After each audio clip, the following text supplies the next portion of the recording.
지난주에는 제가 없는 동안에 세계에서 가장 훌륭한 강사님을 여러분들에게 보내드렸는데 큰 은혜 받으셨죠? 네, 어떻게 제가 말씀 전할 때보다 더 은혜를 받은 것 같아요. 네, 그렇습니까? 네, 그렇군요. 오늘 성가대만 남아요. 감사합니다. 제가 다 보고도 듣고 또 여러분들의 예배 시랑도 함께 지켜보았습니다. 지난 2주간 동안 우리 중앙연의 감리사님 부부와 함께 동유럽을 순례하고 돌아왔습니다. 지금 유럽은 전례 없는 폭염이 쏟아지고 있습니다. 저희들이 방문했을 때 평균 38도에서 40도, 그냥 밖으로 나가면 익을 정도로 그렇게 뜨거운 날씨 가운데 이렇게 다녀왔습니다. 조금 멀기는 하지만 독일의 프랑크푸르트 허브 공항을 거쳐서 이제 동유럽을 들어갑니다. 첫 번째 만난 독일 가이드가 그런 얘기를 합니다. 지금 독일의 총리가 메르켈이라고 하는 3선의 총리직을 감당하고 있는데 이분은 목사님의 딸입니다. 남성도 다 이루지 못한 정치력을 이루어서 명실공히 독일을 유럽의 최고의 강대국으로 만들어 놓았습니다. 그런데 돌연 이제 충분히 사선에 나가도 당선이 될 만한 그러한 그 자격을 갖추고 있음에도 불구하고 갑자기 지지율이 30%대로 떨어지자 이제 나는 그만하겠다고 더 이상 총리의 선거에 나가지 않겠다, 그렇게 발표를 했다고 합니다. 그 이유는 난민을 무차별로 받아들이는 바람에 국민의 경제가 핍핍해졌다고 하는 이야기입니다. 아무리 정치적인 숭고한 목적이 있다고 할지라도 또 사람의 인본을 중요시 여기고 살기 어려워서 찾아온 사람들을 박대할 수 없었던 그리스도의 마음이 그의 마음 가운데 있었을 것입니다.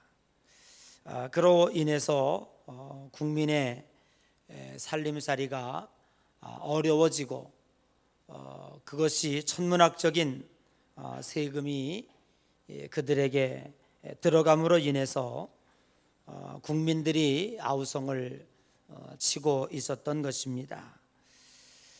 그렇게 잘 나가던 총리도 국민의 아픔을 천둥소림처럼 듣고 권력의 자리에서 내려올 줄 아는 그 메르켈 총리의 미담을 듣고 참 가슴이 뭉클했습니다. 오늘 저와 여러분들은 권력의 언저리에 가보지 못한 평범한 서민들인데 어떻게 그 막강한 권력을 이해할 수 있겠습니까? 그렇지만 세상 권력도 막강하다 할 수 있지만 하나님의 권력에 비해서는 어떤 것도 태양 앞에 촛불 같을 것이리라 생각을 합니다. 오늘 우리는 그럼에도 불구하고 로마서 9장을 읽으면서 심각한 궁금증을 연일 갖게 되었습니다. 먼저는 로마서 9장 13절에 기록된 바 내가 야곱은 사랑하고 에서는 미워하였다 하심과 같으니라 라고 하는 말씀이었습니다. 장남이 받는 특혜와 고난이 막중할 텐데 아무 이유도 없이 어떠한 설명도 없이 장남을 버리고 차남을 택하셨다라고 하는 말씀은 어떤 것으로 우리가 이해해야 하겠습니까? 그럼에도 불구하고 로마서 9장 21절에 토기장이가 진흙 한 덩이로 하나는 귀히 쓰는 그릇을 하나는 천히 쓰는 그릇을 만들 고난이 없느냐고 성경은 우리들에게 반문하고 설득하고 있습니다. 그렇지만 우리가 감정도 의지도 없는 진흙 덩어리에 불과할까라고 하는 생각은 지울 수가 없을 것입니다. 우리는 끊임없이 이러한 궁금증과 의구심을 갖고 가는 중에 지지난 주에 저는 여러분과 함께 하나님께 불의가 있느냐라고 하는 강한 말씀을 전하게 되었습니다. 그렇죠. 하나님에게는 불의가 없습니다. 하나님 자체가 선이시고 하나님 자체가 의시기에 하나님이 하시는 것은 다 선하시고 하나님이 하시는 일은 다 옳습니다. 그러나 우리는 인간으로서 인간의 대접을 받아야 할 하나님의 형상을 받은 존재임은 또한 잊지 않아야 할 것입니다. 인간이 아무리 잘한다 할지라도 우리는 인간적 감정이나 선입견에 붙잡힐 수밖에 없을 것입니다. 그래서 성경은 인간의 지혜가 하나님의 미련함에 미치지 못한다고 말씀을 하고 있습니다. 어떤 이들은 오늘 로마서 9장 21절 토기장이의 비유를 들어서 칼빈의 예정론을 증명하기 위하여 인용하는 사람들 또한 없지 않아 있습니다. 그러나 예정론주의자들은 귀히 쓸 것은 구원받기로 예정된 자들이고 천히 쓸 그릇은 멸망받기로 예정되었다라고 설명을 하고 있습니다. 그러나 이러한 설명은 로마서 9장 21절을 모욕하는 것이고 하나님의 뜻을 왜곡하고 있는 것입니다. 지금까지 바울이 하나님의 주권을 극단적으로 우리에게 설명한 이유는 바울이 오늘 로마서 9장 13절에 에서는 버리고 야곱을 선택하였다라고 하는 말씀을 들어서 그리고 토기장이의 비유를 들으며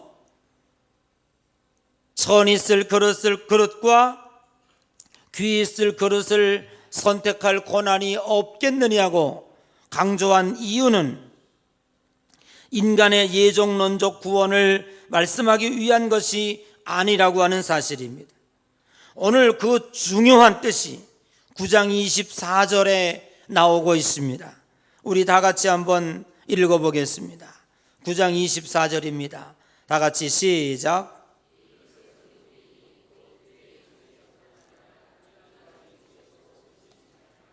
아멘.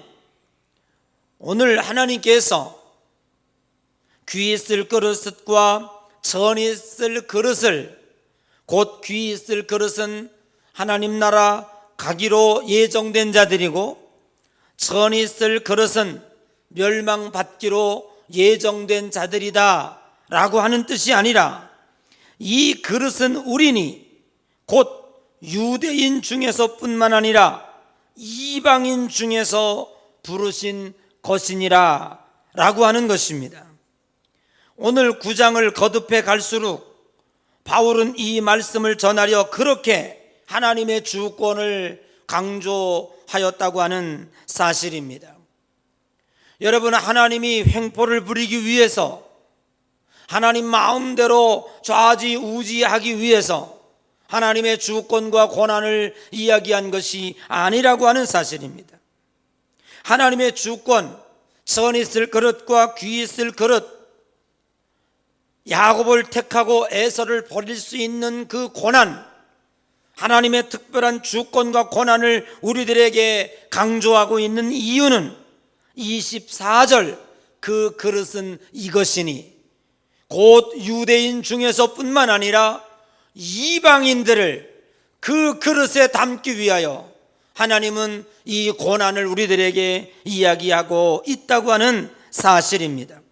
거기에 대한 설명이 22절과 23절 이하에 계속 등장하고 있습니다. 22절에 보면 만일 하나님이 그의 진노를 보이시고 그의 능력을 알게 하시고자 하시며 멸하기로 준비된 진노의 그릇을 오래 참으심으로 관용하셨다라고 하는 말씀이 나오고 있습니다. 유대인의 잘못이 무엇입니까? 자칭 의인이라고 생각하며 하나님의 앞에 선택받았다고 자부심과 긍지를 갖고 으쓱대며 이방인을 무시했습니다. 그리고 율법으로 구원받는다 하며 율법은 지키지 아니하고 온갖 죄악을 일삼는 모습을 하나님은 지켜볼 수밖에 없었습니다. 그래서 하나님은 유대인들을 가리켜서 이렇게 이야기합니다. 27절에 보니까 이스라엘 자손이 모래알 같을지라도 남은 자만 구원받을 수밖에 없다고 하는 사실이고, 29절에 보니까 남은 씨를 거두지 아니하였다면 소돔과 고모라와 같이 멸망하였을 것이라고 하나님은 유대인들을 가리켜서 그렇게 이야기하고 있습니다. 곧 죄의 삭슨 사망입니다. 그러나 하나님의 주권으로 인내하셨습니다. 하나님은 오래 참으셨습니다. 그리고 관용하셨습니다. 하나님은 멸할 주권도 있으십니다. 그러나 하나님은 그 멸할 주권을 사용하지 아니하시고 사할 조건을 사용하시고 오직 관용과 사하심으로 오늘 저와 여러분들을 여기에 있기까지 불러주셨다고 하는 사실입니다. 오늘 우리는 죄악으로 잘못된 모습으로 우리의 삶을 살아가고 있습니다. 하나님이 법대로 심판한다면 한 사람도 여기에 남아 있을 자가 없습니다. 오직 하나님의 주권으로 인내하셨고 하나님의 주권으로 관용하셨습니다. 그래서 우리가 살았습니다. 하나님의 주권은 멸할 주권도 있고 살리실 주권도 있습니다. 토기장이의 비유에서 보았습니다. 야곱을 선택하고 에서를 버리는 하나님의 능력에서 보았습니다. 그러나 하나님의 그 주권은 우리를 버리심에 사용하지 아니하시고 우리를 살리시는 데 사용하셨다고 하는 사실입니다. 그래서 오늘 23절에 보니까 또한 영광 받기로 예비하신 바 긍휼의 그릇에 대하여 그 영광을 풍성함을 알게 하셨을지라도 무슨 말을 하겠느냐. 다시 말해서 하나님의 영광의 그릇을 위하여 긍휼의 그릇에 대하여 그 영광의 풍성함을 우리에게 주셨다 하셨을 때 우리가 무슨 말을 하겠느냐. 곧 이스라엘 백성이 아닌 이방인을 그 그릇에 담기 위하여 하나님은 그 주권을 사용하셨고 하나님은 그 주권으로 인내하셨고 하나님은 그 주권으로 관용하셨습니다. 그래서 오늘 25절에서 26절 호세아의 글을 보니까 내 백성이 아닌 자가 내 백성이 되고 사랑하지 아니하는 자를 사랑하는 자라 부르셨다고 말씀하고 있습니다. 이방인에게 베풀어 주신 하나님의 긍휼과 사랑을 당신의 강권적 주권으로 사용하고 계신다고 하는 사실을 오늘 우리는 분명히 기억해야 할 것입니다. 사랑하는 성도 여러분, 하나님은 결코 멸할 주권과 흥할 주권을 함께 가지고 있음을 우리는 믿으시기를 바랍니다. 그러나 하나님은 그 어떤 조건에서도 멸할 조건을 먼저 사용하지 아니하셨습니다. 하나님은 이스라엘 백성을 부르시고 그들을 선민으로 삼아 주셨습니다. 우리는 이방인입니다. 선민의 대열에 끼지 못한 자이었습니다. 이스라엘 백성들이 죄를 지었다면 우리는 그거보다 아마도 1000만배에 더 많은 죄를 이방인들은 짓고 살았습니다. 그럼에도 불구하고 하나님은 인내하셨고 참으셨습니다. 첫째는 이스라엘 백성에게 참으셨고 두 번째는 이방인에게 참으셨습니다.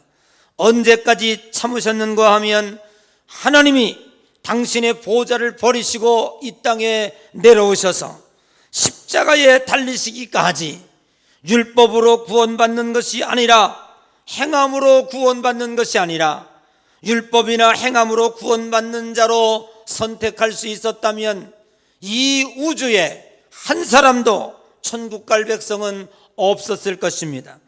그러나 하나님의 주권이 인내하심으로 긍휼하심으로 참으시고 기다리심으로 말미암아 오늘 여기 9장 29절에 이 그릇은 우리니 곧 이 그릇에다가 저와 여러분을 담기 위하여 인내하시고 긍휼을 베풀어 주신 줄로 믿습니다.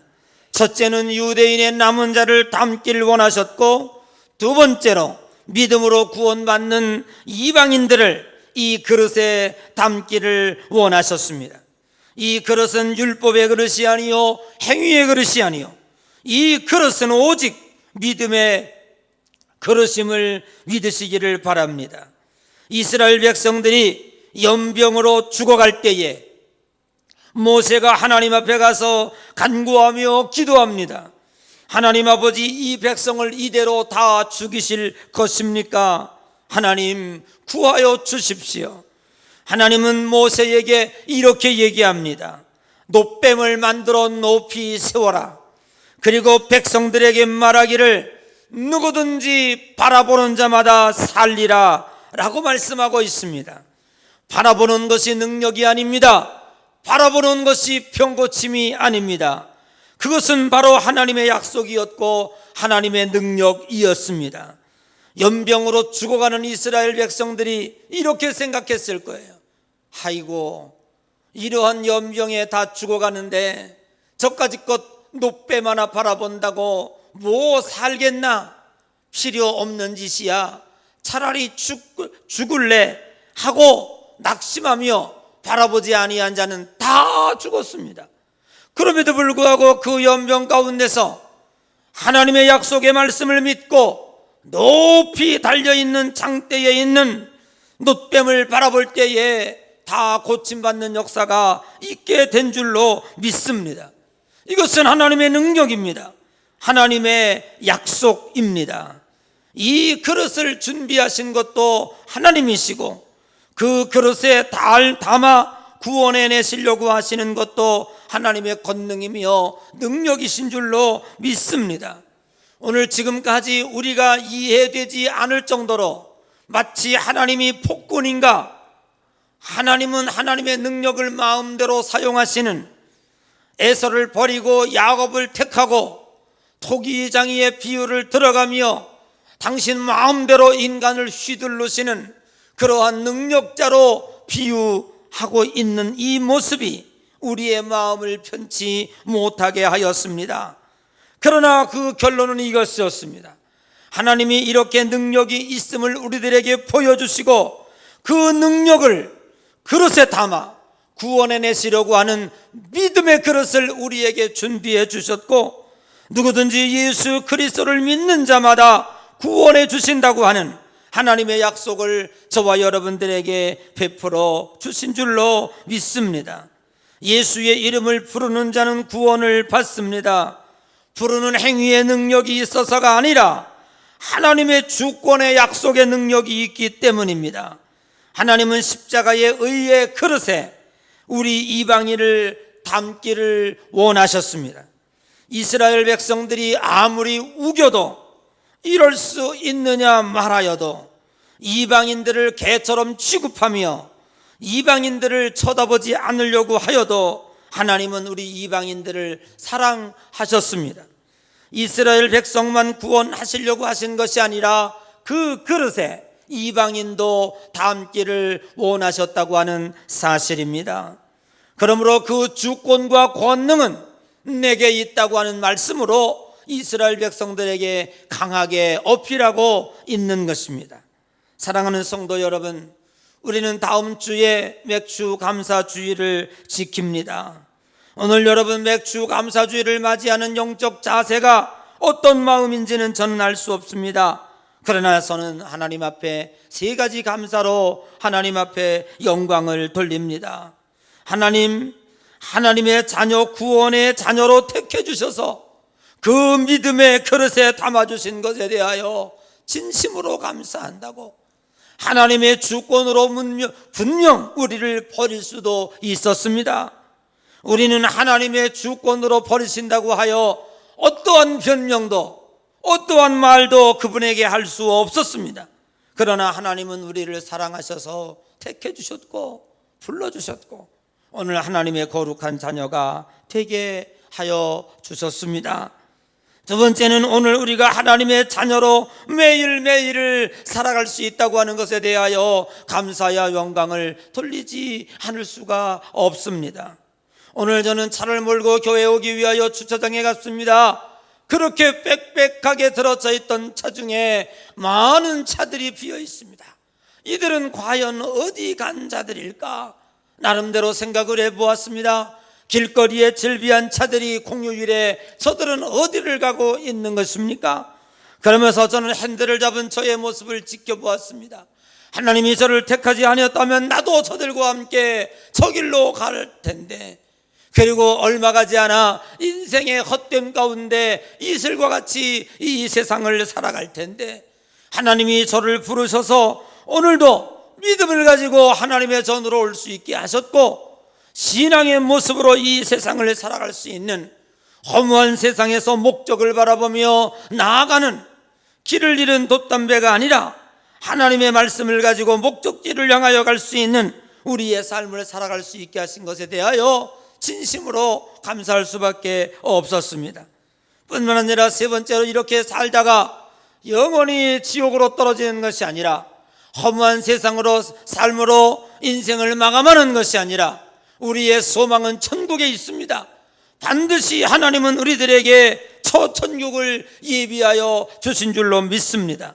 인생을 살아보시면 알겠습니다마는 이 세상은 그리 우리를 행복하게 하지 않습니다.